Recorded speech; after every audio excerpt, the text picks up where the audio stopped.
Hi, Grayson, Isley, and Atlas. We're continuing the story that the grandfather Hobbit told the children. Remember that grandfather Hobbit was on top of the mountain and he was walking down the trail to old Indian campsite when suddenly he got lost. He didn't know where the trail went. It just seemed to disappear. And as we stopped the last time, the sun was going down and it was getting dark.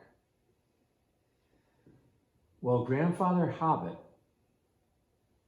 looked up at the sun and figured out that the sun was in the west because that's where the sun sets at night. So he knew which way was west, and then he turned around and figured out the other way was east, and then north and south. Well, he knew that the mountain goes south down to the lake. So he figured if he stayed south and walked in a straight line, he would eventually get back to the lake and down the mountain. That's what he did.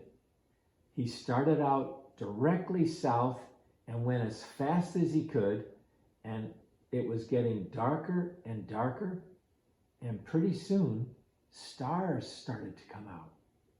And he got colder because after the sun sets, it gets cooler up in the mountains.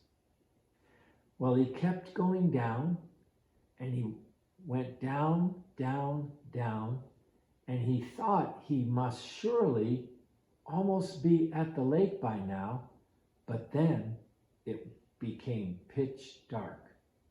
There was no moon in the sky. There were just a few twinkling stars up ahead, but he was still in the middle of the woods, and it was totally night and so dark that he couldn't find his way. So he looked around as best as he could. He looked around where he was going, down through the forest, and he found a big pile of old leaves. And he pushed the leaves together and made almost like a little fort. And then he got down underneath the leaves and made another pile of leaves for his head and laid him down underneath the leaves where it would be a little bit warm, pulled his cloak around him and put his walking stick right up next to his cloak and tried to go to sleep. Well, as you know, if you're in the middle of the forest and it's dark night and you're lost, it's hard to sleep. And so the old hobbit, he couldn't sleep.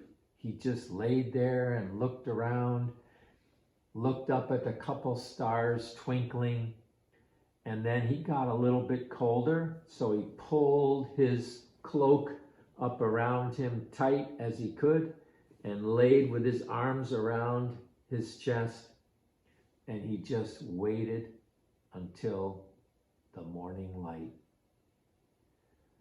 Well, about 3/4 of the way through the night, he did actually fall asleep.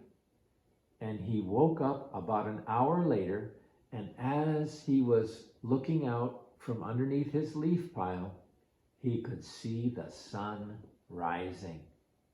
"Yay," he said, "I made it through the night." So he jumped up out of his leaf fort, his little leaf bed, strapped his cloak around him, took his walking stick, and took off as fast as he could south.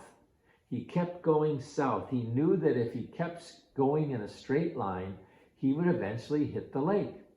Sure enough, after about a half hour of walking, he had to push by some brushes and go by some pine trees, and he got into a little bog and got his feet wet. But he made it down to the lake. "Yay, I made it. Now all I have to do is get back to the campfire where I can be with the rest of the hobbits." So he walked around the lake and up around the hill and down and up around the other hill, and then he came back to the Shire. And when he got back to the Shire, all the children said, "Yay, Grandpa, you made it. You made it back after a whole night out in the mountain." And they were so happy that they had a big bonfire in the place where we were at the Shire. Remember the bonfire place? That's where they met. They had a big party, and they had drinks with hot cocoa and marshmallows, and everybody gave Grandpa Hobbit a big giant hug because he made it back from his hike safely. I love you. Have a wonderful day or night, and I'll see you next time.